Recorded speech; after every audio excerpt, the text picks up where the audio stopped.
it's time for us now to have to have the government that we want and to be voted the way that we want.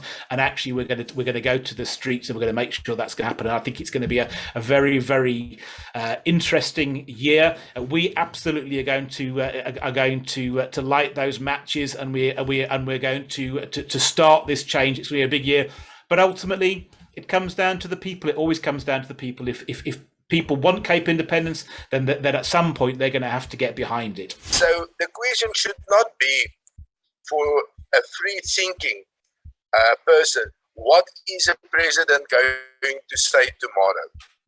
Because that is why that's a sign that we are not free. We hope we have a good president. We hope he gets himself to making a decision, even just one. We hope the ANC may vote in good guys and not bad guys. All those are hopes that other people make good decisions, which they tend not to do.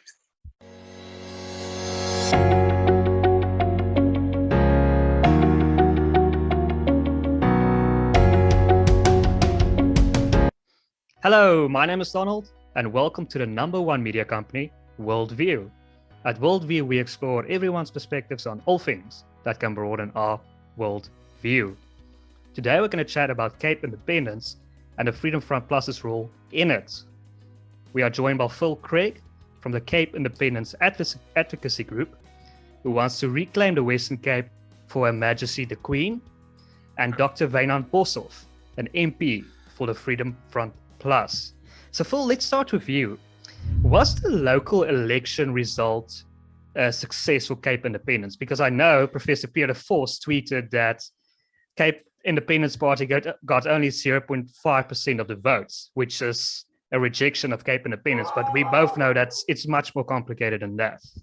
Sure. So it's funny, isn't it? Because in politics, I think reality and perception are two different things, but both very powerful. So in terms of Cape independence itself, we did very well in the elections, and we pretty well came in where I expected us to be. So we were anticipating that parties who openly supported secession would get between 5 and 6% of the vote, and collectively they got 5.3% of the provincial vote.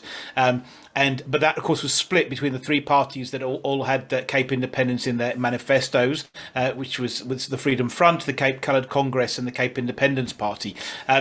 But the Cape Independence Party probably had a slightly disappointing election, and of course that has, for anybody who wants to equate Cape independence with the Cape Independence Party in its entirety, then obviously that has led to people saying, look, hang on a second, it's been a bad election for Cape independence. And unfortunately for the independence movement, that does create a problem of perception, because I think there is a general perception that Cape independence didn't do very well, when in actual fact its support for secessionist parties grew from 0.8% to 5.3%. And then we also have to remember that there were local government elections, and we know the vast majority of independent supporters vote for the DA. And just to put that into context, we polled twice in 2020 and 2021, and in 2020 there was 36% support for Cape independence. 2021, 46% support for Cape independence, and on both occasions the Cape Independence Party didn't actually register in polling at all, because they're a small peripheral party and an important party, and an ally of ours, but they certainly aren't where the majority of Cape Independence supporters put their votes. Does Fadil Adams still support Cape independence? I recently saw a video which seemed to suggest in an Al Jazeera video that Cape independence is the same as creating a Volksstaat. So, well, funny enough, look, I'm trying to speak to Fadil as we speak. So actually, if you saw that interview, it was slightly conflicted. What he said was, look, we don't want to be slaves, but I think secession is a very good idea. And actually, if you go, it's in their constitution. They support Cape independence. Or Cape independence. They support a broader version. They want the Northern Cape and parts of the Eastern Cape to be included too. I think one of the things, I like Fardil. He's obviously a sort of fairly radical politician. He is very passionate about the coloured people, and I'm fully behind him in that. I think they've got a terribly rough deal over the time, and he wants to have a fair shake of the whip, I suppose. But what I would say, and my message to Fardil, both personally when I've spoken to him and now, is look, don't be on the outside of the movement. Yeah, effectively what Fardil was saying is we want Cape independence, but we don't want your version of Cape independence. And my answer to Fardil is there is no our version or the Freedom Front's version of the Cape independence. This is something that we're all going to collectively own, and they must come on the inside and fight for their version of Cape independence with us. And ultimately, it's not going to be any one of us that decides individually what Cape independence looks like. It's going to be the collective people of the Western Cape democratically deciding that. So, but they do support secession, yes. But clearly, what they don't want is to see white privilege preserved and for Cape independence to be an excuse for that. And nor do we, and nor do the Freedom Front Plus, I'm sure. So, on that, I would completely agree with him. But I would prefer to have a closer working relationship. Yeah, it seems like a logistical nightmare to keep all these movements together in favor of Cape independence. But Wynand is one of the reasons why the Freedom Front Plus did so well in the Western Cape independence. I think it's certainly one of the reasons.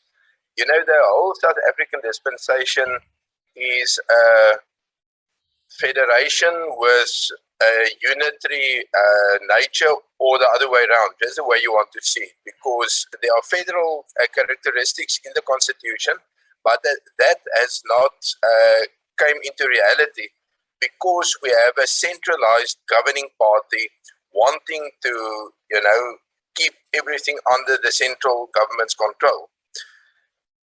And that seemed all nice and acceptable as long as there was an idea that, maybe the central government knows what it does.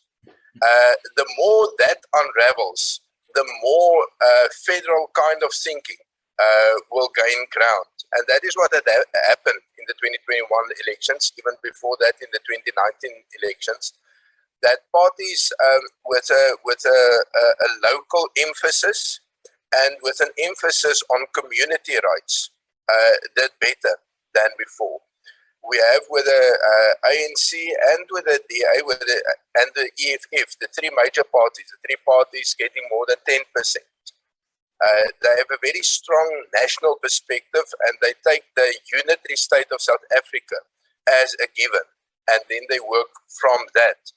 The Freedom Front, together with other parties, have another view of what South Africa should look like.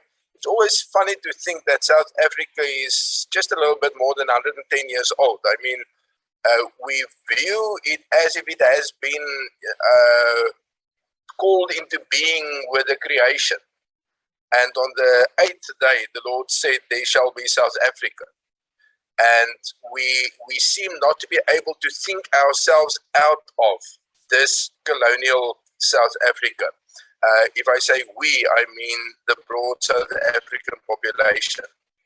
Now, I think it's an advantage if you have a multitude of parties and organizations all advocating for this idea of Cape independence, having different views on it, what it should look like, how it should come about, because then it becomes what Phil called our shared independence, and not somebody's, not the Freedom Fronts or not whoever's.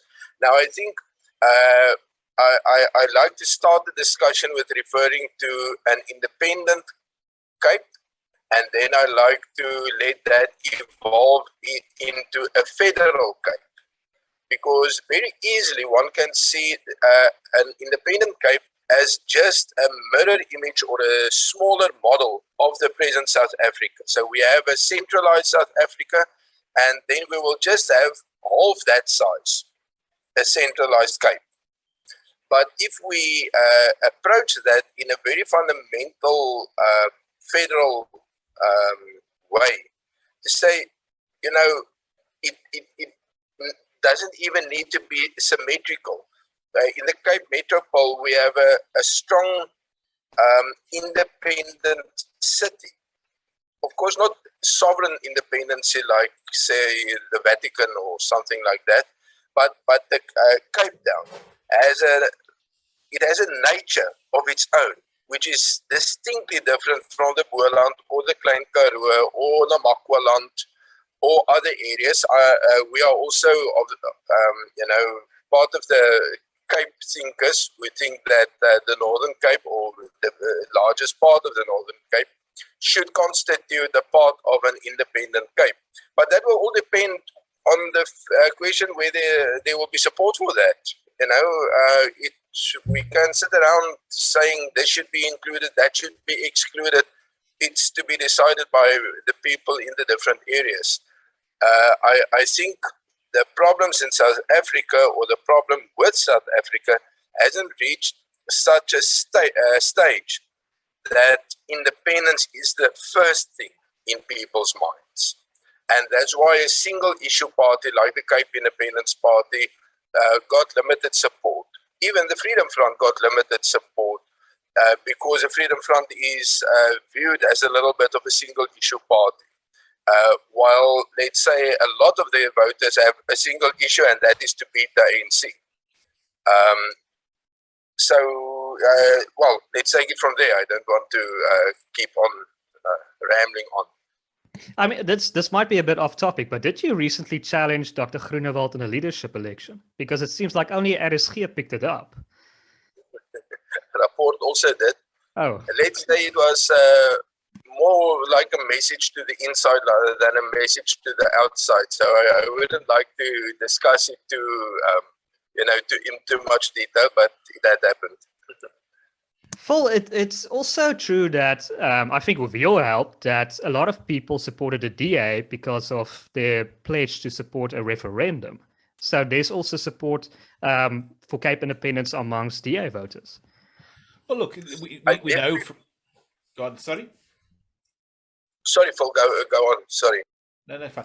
No, look, we know from our polling that the majority of DA supporters support Cape independence, and I think what we've seen is, and I think that's something, Wynand, I enjoyed listening to you there, Wynand, because I agree with a lot of the things you said, and I think what we've seen is exactly that in the elections, that the sort of the centralizers against the devolvers. This is the big divide that's starting to happen, and it's one of the interesting thing when you start to look at Cape politics. We have to realise just how far the DA, for argument's sake, has come in the last couple of years towards devolution. So they're not standing at this point in time for Cape independence, but they're standing for internal self-determination. They don't use the word self-determination. They probably think that's one of the Freedom Front's words. But I mean, when you start saying, listen, we must be able to get the government we vote for. We must be able to have powers to make decisions for ourselves. We must be able to run our own police service. We must be able to run our own transport service. At one point, must be able to even collect their own taxes.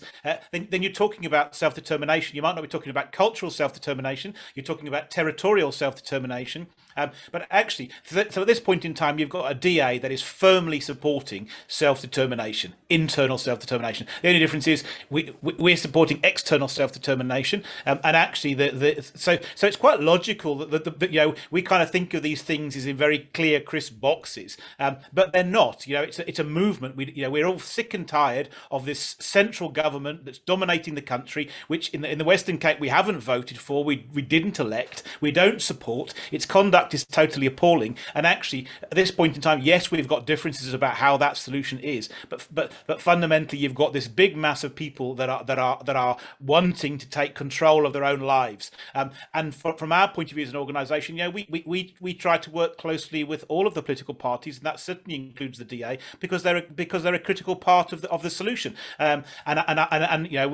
for us that's very much how we see the future of this movement. There's going to be a movement further and further and further towards autonomy and devolution, which ultimately will result in Cape independence. And I think you have this, what we're pushing for is something called remedial secession. And remedial secession is when countries are denied internal self-determination, and people often struggle to make this connection between the two concepts. You've got the DA pushing for internal self-determination, and actually you've got us pushing for external self-determination on the basis that we haven't got internal self-determination. Now, logically speaking, with 55% of the vote, the DA is going to get the first crack at the whip. That they're going to push for their version of autonomy, but actually the ANC have shown no willingness to concede on internal self-determination. So all they're doing at this point in time is driving DA voters and the DA itself further and further towards the external self-determination, because once internal self-determination is taken off the table, that's the only thing that's going to be left. Wynand, you wanted to add something?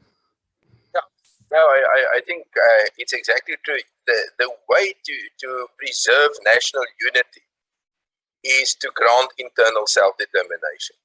I don't really expect the ANC to take any advice from me, but if I had their ideology in mind and I would advise them, it would be to grant internal self-determination. Because if you can have what you want without seceding, then the urge to secede subsides. It's interesting that with the civil war in Ethiopia, which went on from the 1960s until Eritrea seceded in 1990 somewhere, then the new Ethiopian constitution explicitly said if any of the territories want to secede, this is the way to do it. And that created quite an extent of stability in Ethiopia. But in the meantime, another generation has passed, and the central government of Ethiopia started to like the whole central kind of thing, centralizing kind of thing again. So now we have another civil war going on there. But the idea that you have to subject different cultural groups or territories, areas who have some interest or some identity which urge them to have a kind of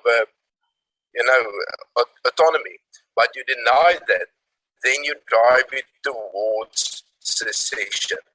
And I believe that's what the ANC is doing at the moment. It's exactly playing into the hands of the opposite of what they are ideologically. One South Africa, one undivided, non-racist, non-sexist.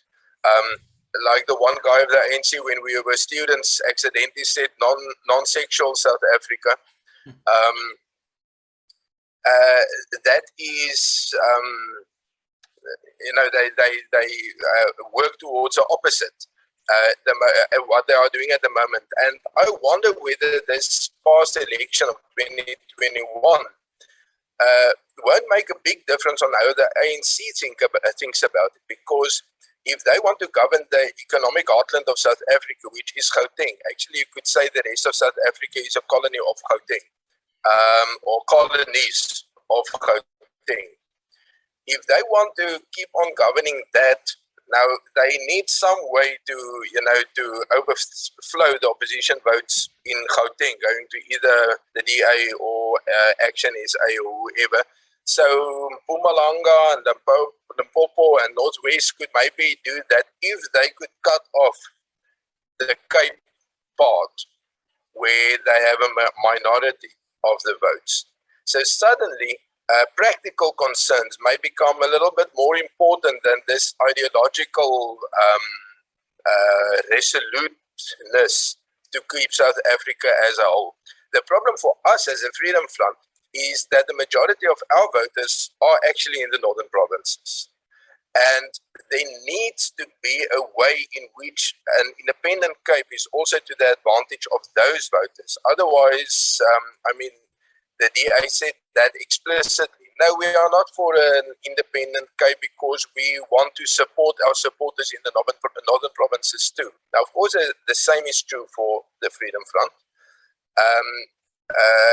Full referred to cultural and territorial self-determination as two different forms of this animal called self-determination. But for Afrikaners in the rest of South Africa, it will be to a huge advantage if there is a place where Afrikaans is still the dominant language and where things can be created by medium of Afrikaans. And that could be to the advantage of Afrikaans speakers wherever they are. You know, the kind of thing of German schools all over the world being subsidized by Germany, whatever. There are many different ways in which people with the same broad cultural background than in the Cape can link to an independent Cape. I think in Europe there are lots of examples of exactly that, the German population within Belgium and so on. The first thing is that we have to get over this hurdle of South Africa cannot be divided.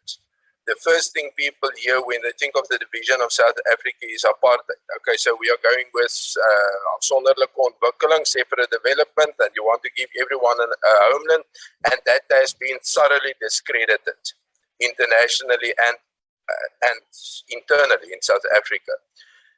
But I believe that politics work in such a way that every generation has a dispensation of its own. There has to be a new dispensation being created by every generation. So if we take the South African history, we started 1902 when the British overwhelmed everyone. Then in 1924, Afrikaner, nationalists and white English labor came together and the new dispensation was created. In 1948, again, a new dispensation, a new generation, a new dispensation. 1976, the same thing. Although the dispensation of 1976 was a low-intensity civil war going on until a new dispensation in 1994 was reached. Now we are 30 years on, nearly. A new dispensation has to be reached once again. And I think the previous one, like several other previous dispensations, proved that they did not fulfill the expectations of all the different groups. This dispensation has proven that too. So that's why we need a new dispensation, but we need leverage. We need power. Otherwise, a new dispensation will be worse than the previous one, not better.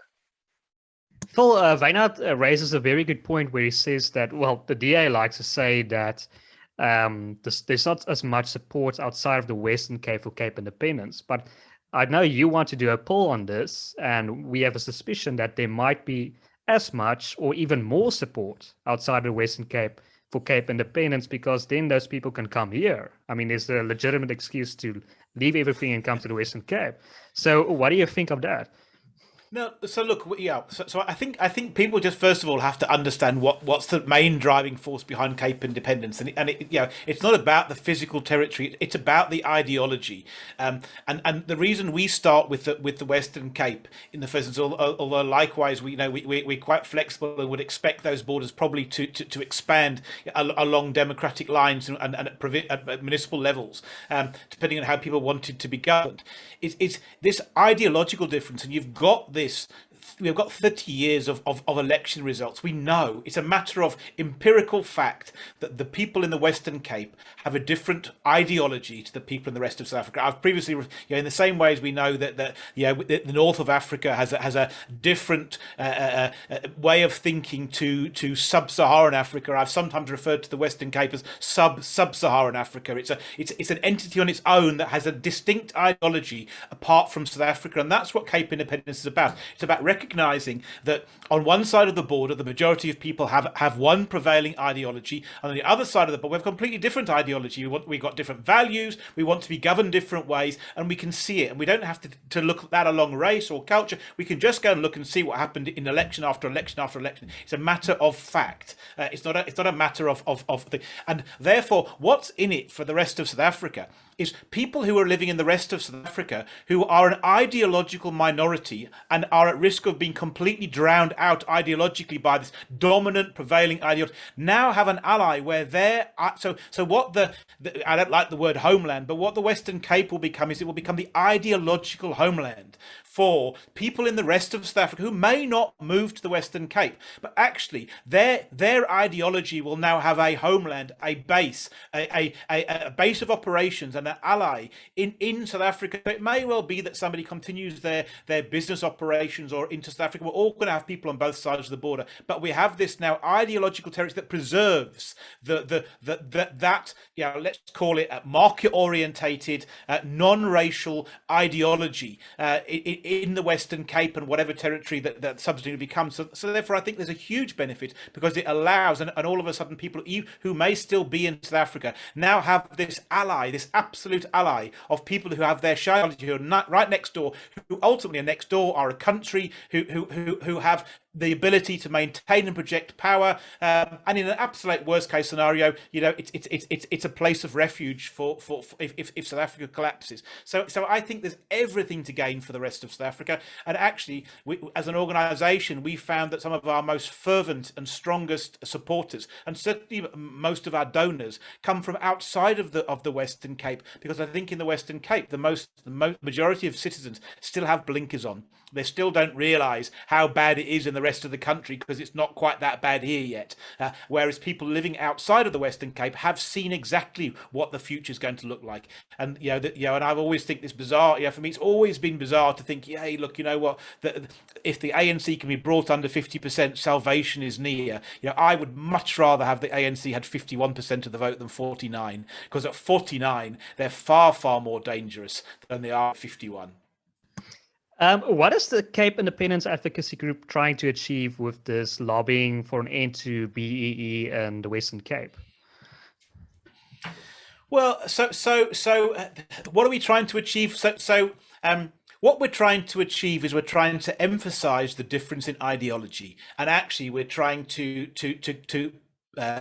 emphasize to people that, hang on a second, to show them in some mechanism what is different about the Western Cape and the rest of South Africa. So it's quite important, and it's an issue that will be an international issue, and it's an issue where the moral high ground will be seen. So you have to break that down. The South African Constitution, 1B, the founding principle of the South African Constitution is non-racialism, and then that is manifested in the Bill of Rights, which goes on to say that discrimination on the basis of race, sex, religion, blah, blah, blah, but race is expressly prohibited and is automatically unfair. But there's a caveat, and the caveat says, unless it's deemed to be fair.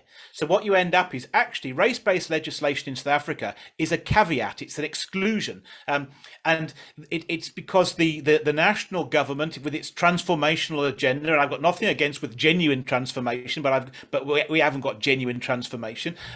So this transformational agenda, which actually spills over into the courts, you have now basically said, racialism is fair. It's fair because of the past. And actually, I can get that there are moral arguments both ways. But the reality is the moral arguments fall to one side because the policies have been an absolute disaster. And actually, inequality is increased, poverty has got worse, unemployment's through the roof. So the policies fundamentally are failing anyway. So you haven't even got to get to the moral arguments. So now you end up turning that round and you come back to the Western Cape and say, well, look, okay, so in the Western Cape, we've now got a group of people. We've got a constitution that says that non-racialism is the founding provision, and racial discrimination is unfair. And in that territory, you've got a government that's been elected who supports non-racialism, is opposed to racialism. You've got the majority of the people are opposed to racial discrimination, and actually you've got a territory where the majority of the people are are minorities, ethnic minorities. So now you've got this scenario where the government doesn't want it, the people doesn't want it, and the majority of the people in the province are discriminated against by it. And actually that turns around and said, well, how can that possibly be fair? It can't be fair. And if the rest of South Africa wants to have those policies, then the Western Cape, then at least there's an argument there that says, well, hang on a second, the majority in theory are benefiting and the majority support it. But the Western Cape don't. So therefore, the rest of South Africa is having a affirmative action BEE as an exemption from the Constitution. And what we're calling for is for the Western Cape to be exempted from the exemption. In other words, the Constitution to apply as it was originally originally written based on the fact that the majority of people want it and that the elected government wants it. And what do we see the big win in that? We see the ANC on the world stage having to justify why it is forcing apartheid era racial classifications and racism onto a territory against the democratic will of the people living there. And actually that will be absolutely untenable for the ANC. It'll be hugely embarrassing, and it will show people the difference between a non-racial Western Cape and an African nationalist South Africa, and it'll be laid bare, and we see it as a really decisive issue that is going to really put the ANC in a very, very difficult position on the international and the domestic stage. Yeah, no, that sounds great. I've always struggled to understand why you have to put the words non-racialism and non-sexism in a document. It should be self-evident. I mean, it's like going to a party and introducing yourself as, I'm Donald Brown, I'm not a sexist, I'm not a racist.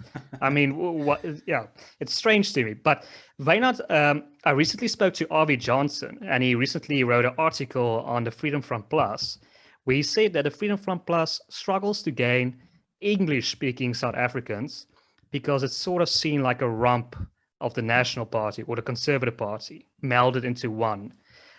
Is there a plan of the Freedom Front Plus to gain white support, English-speaking white supporters?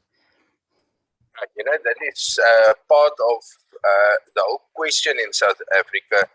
Whom are you representing? Now, the 1994 reality or the pre-1994 reality was a racially driven one, not a cultural driven one. So whites had the franchise and blacks did not have. And that became fundamentally problematic. So then we said, okay, we don't have rights in Africa as a race group, but as a cultural group who associate with Africa and South Africa. Now, that does not exclude English-speaking whites, because I think, especially in the past 30 years, we have seen with immigration that at least the same percentage of Afrikaners tend to immigrate somewhere to the English world than English-speaking South Africans or white South Africans. But the thing is that to identify and define yourself in terms of a race group is something that we decided not to do. Therefore, the Freedom Front was founded as an Afrikaner party, and also because Afrikaners were the only group who, in sizable numbers, were skeptical about this whole new dispensation, saying that maybe we need something like self-determination. The Conservative Party, before the Freedom Front, tried its very best to attract English speakers, speaking votes. Some of Dr. Treenich's speeches were half in English, half in Afrikaans. I don't think it really ever succeeded. I think, you could count the English-speaking Conservative Party voters on your two hands, and maybe you would need the toes of one foot. But since then, and in the way that South Africa played out, we realized that we need to represent the interests of different minority groups. And that leads firstly to Afrikaans-speaking colored people or brown people, bruin mense, says better in Afrikaans than in English.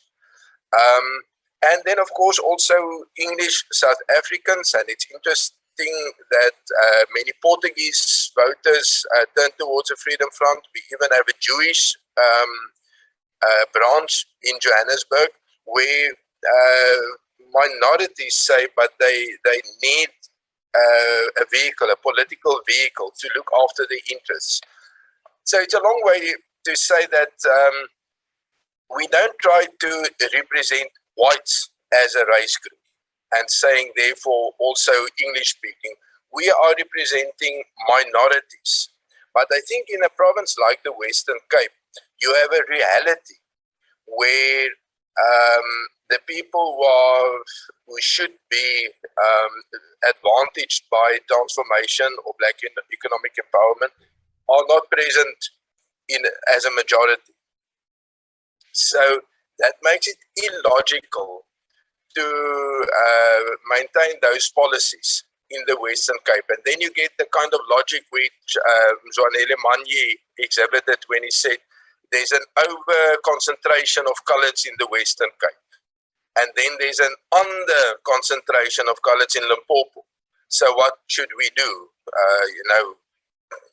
Fill all the buses with coloureds in the Cape and taking them to Limpopo, and then taking Bendas and Pedis from Limpopo, bringing them to the Western Cape. I mean, it's silly. Therefore, we say that the core of our support is still from Afrikaans voters. It is the case.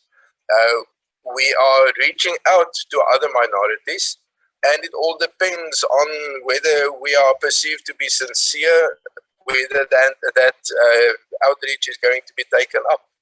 I don't think see a specific,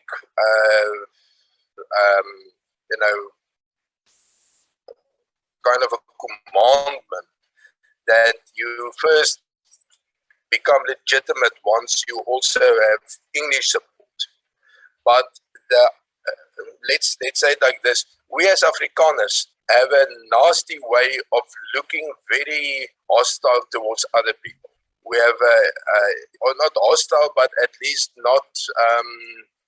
Now I'm looking for the word gasvrij. What's that in English? Hospitable. Hospitable.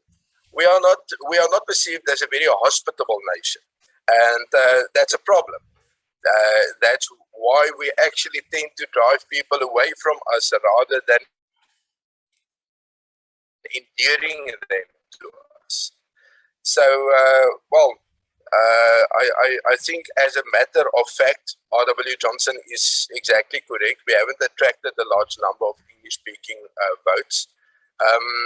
I think the issues that we drive might change that. It has changed in certain areas. But the main thing is not throwing out the net wider and trying to be everything for everyone. We say that the core of our belief system is that South Africa's constitutional dispensation needs to reflect the variety which the country itself embodies. And that is not the case with the present dispensation. Yeah, I mean, it makes perfect sense, Phil, to have this sort of idea that the Cape will be the heartland for people who want a decentralized model. But it seems really like the real support lies with Afrikaans people, not really with English-speaking South Africans. I just think English-speaking South Africans are more global orientated, and Afrikaans-speaking South Africans like the idea, like Wynand said, like a cultural homeland. So, I mean, there's sort of a disconnect between what is sort of envisioned by an independent Western Cape and what the voters want. Yeah, look. Our poll. We've never polled a long language. Perhaps we have actually. I've never checked it. But we certainly have an awful lot of support from across communities. So I don't think that's. I think I think probably English voters have. I think my experience, anecdotally, is that English voters are increasingly willing to consider the Freedom Front as a possibility, and I think because they're looking for more radical solutions. And I think probably the DA's weakness is it's probably seen to be playing everything a little bit too safe and playing within the rules when then that's not where we are, and we're in extra time and we need to throw everything at it. And I think probably there's a criticism of the DA that they've probably played everything too safe. But certainly our support comes. I've certainly not noticed a particular bias towards Afrikaners as opposed to English speakers in support for Cape independence. I think probably in terms of very liberal communities, clearly in terms of there are certain let's use woke. Clearly is see independence as fundamentally a rejection of their they would see it as racist, which is far from the truth. But I think in terms of across different cultural grounds, we get strong support across the board. and there isn't really a specific bias towards Afrikaners or English. Yeah, it's just mere I would like to add something to that, Donald, if you would allow me. Sorry. I think Phil made a very legitimate distinction just now between sub-Saharan Africa and North Africa. North Africa, which is presently, had not always been, but an Islam area. And that the one country which has that line right through it had been Sudan. And therefore, South Sudan had seceded from Sudan itself because South Sudan is sub-Saharan and Sudan is part of North Africa. And the idea that we have a line which you could say the western part of that line is about the N1 and the northern side is about the Orange River. Or not exactly, just for an indication. It's more the west of South Africa than the south of South Africa. But that area is by its nature more Western. And some Western values include classical liberal values, which has increased its support amongst Afrikaners since 1994. The interesting thing with liberal values, the whole idea of a level play field, is the stronger you feel, the more level you want the play field. The less strong you feel, then you like some tilt in your favor. And Afrikaners used to tilt the playing field towards our own favor for quite a while. After, let's say, a few decades of that, when we got to 1994, we said, no, but now we just want a level play field because we got nice and strong in the meantime. So that is what Phil referred to as the moral argument for transformation and for black economic empowerment, but that's a little bit besides this argument. What I would like to say is Afrikaners and English are just two different expressions of the Western civilization within South Africa. And that is not to give a racial slant to the whole thing. It is just a cultural thing. And to my mind, there's no, direct link to the level of pigment in your skin and the way in which you could be Western. I mean, that is absurd. But yeah, I think it's just the fact that in the western part of South Africa, the Western civilization took deeper root. It is much more ingrained in the whole being of people, whether brown, white, or black, than in the eastern parts. In the eastern parts, it is as if the Western civilization is something of an add-on. It's not the whole being. It's an add-on to being, if that seems clear. No, I definitely agree with everything. I just think a lot of people consider themselves as English-speaking South Africans, almost specifically English-speaking white South Africans, and vice versa with Afrikaans. And if you don't sort of appeal to them specifically, that's one of the problems with South Africa. There's so many different culture groups. That's one of the reasons why the opposition is struggling so much. It's more of a indication that South Africa shouldn't really be a country. But Phil, what's some future plans for the Cape Independence Advocacy Group that you would perhaps like to talk about? Well, look, I think this is quite a big year for us. I think this is probably a year where the back of Cape Independence needs to get broken. The referendum legislation is going to be before Parliament this year. So we hopefully we are then looking towards a referendum the year after, and clearly we need to keep the pressure on to ensure that referendum. The DA are as keen as we are for a referendum. They're probably less keen on a question on Cape independence, but are willing to hold one. But we've got to keep the pressure on to make sure that happens. So we've got to keep ourselves in the mind's eye, and we also need to move forward. I think people really the biggest issue with Cape independence right now is I think people think it's a great idea. but they don't really believe it's possible, and that's the sort of, somehow you've got to start to bridge these gaps, and yeah, sometimes, you know, so for us, really, these next 12 months are devoted to trying to start building those gaps and starting to show people that you know, let's say radical change is possible, and once they see radical change is possible, they'll start believing Cape independence is possible too. So fundamentally, we're working on 3 projects at the moment.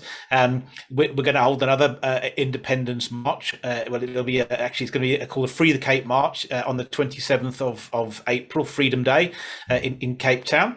So we want to make sure that we show people that that independence is alive and kicking, and you know, what they say, reports of its death are much exaggerated.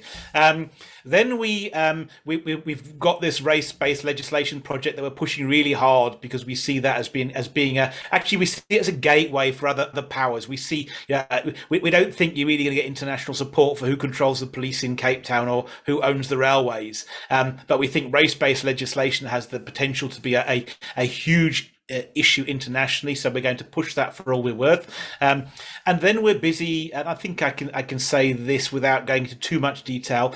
We're busy with a big alliance project with all of the. So we understand that fundamentally in the Western Cape, we talked about this divide between the devolutionists and the centralists, and actually we've reached across the divide, and we're busy coordinating an alliance of parties who believe in autonomy for the Western Cape, and we are going to set aside our differences in terms of what form of autonomy that must take. It doesn't really matter if somebody wants federalism, or they want just more power, or they want independence, because the referendum can sort that out when it comes. But actually, we need to collaborate and find ways of taking power away from Pretoria and delivering it to the people of the Western Cape. And once people start to see, once they start to see powers being taken away from Pretoria, or alternatively, Pretoria digging its heels and refusing powers to be taken away, is just as powerful for us. And we're going to be the heart of that. And one of the things that we push quite hard with political parties is to and I have to say that the Freedom Front have always been good at understanding it. Is that just in Parliament and in the courts are not the only weapons that you've got. And actually, what we really want to find in this alliance is the alliance between political parties, between civic organisations, between academia, and between people on the streets, and that we collectively use all of those forces together to start delivering change. And that will start off being the devolution of the police, the control of the police, race-based legislation, and hopefully exemption for race-based legislation, and so on and so forth. Because if we can really now to start demanding things as the Western Cape, and demanding as the provincial government, as all of the parties that support that, as civic organisations, as people on the streets, and through the courts, then all of a sudden we can have this really powerful political force. And we have to remember that in the Western Cape, those forces account for about 65% of all voters. That is the dominant political power. So, and people sometimes say to us, "Oh, look, are you going soft on Cape independence?" Absolutely are not. For us, Cape independence is the only final solution. It's the only way that's going to work. If we can't control our own economy, then everything else is lost. But we don't want to we don't want to take our 5% and stand in the corner and shout at the other 95% and pick fights where we force the ANC and the DA to stand together. We want to get the 65% of people in the Western Cape who fundamentally, well, political voters, actually in terms of polling, 75% of Western Cape voters want to see devolved power. And actually what we want to start off doing is getting power devolved from Pretoria to the Western Cape, and start the process of Cape independence actually on the ground bit by bit. So when the referendum comes in 18 months' time, people start to believe it's possible, because that's the key. We need that tipping point for people to believe this is really possible, so they get off their bums and get onto the streets and start demanding the change they want. Because when we get, I think we've referred to it before, there was this fantastic BBC report. They analysed world politics for about 50 years. And they said, statistically, they did a lot of research, and statistically, they said that non-violent protests were twice as successful as violent protests. And they said there'd never been a situation where 3.5% of the population got actively involved in a cause that it wasn't successful. So they say 3.5%. And that for us, we need to get 3.5% of the Cape population really, really motivated onto the streets, saying we've had enough. And actually, we're not going to sit around to 2024 and hope that perhaps we can get the ANC to 48% and then cobble together some half-assed coalition that's going to fall at the first hurdle because we had to have Julius vote us in, when actually we're sitting here with 65% of the vote. We want to be governed the way that we vote. And actually, we don't need anybody's permission. Let's get out on the streets, let's take it, and let's be the change, and then allow the constitutional processes to catch up. And I'm not talking about doing anything illegal here, but what I'm saying is creating the political reality on the ground that says we don't want to be governed by a corrupt, incompetent government that we didn't vote for. We want to be governed by the people that we voted for and in the manner that we want to be voted, and we have that right. That is the basis of self-determination. We don't want an ANC government. We don't want corrupt ministers being recycled. We don't want race-based legislation. We don't want any of those things. We want to get on. We were promised a country in 1994 that actually was going to be a fresh start for everybody, and that absolutely isn't what we've got, and we need to get back to that and to create something in the Western Cape where and bearing in mind that we've been voting for it for 30 years, we just never got it. So it's time for us now to have to have the government that we want and to be voted the way that we want. And actually, we're going to go to the streets and we're going to make sure that's going to happen. And I think it's going to be a very, very interesting year. We absolutely are going to light those matches, and we're going to start this change. It's going to be a big year, but ultimately, it comes down to the people. It always comes down to the people. If people want Cape independence, then at some point they're going to have to get behind it. Sounds exciting. But yeah, gentlemen, I see our time is running out. Last words, last question I want to ask you. Today is the 9th of February. Tomorrow is the State of the Nation.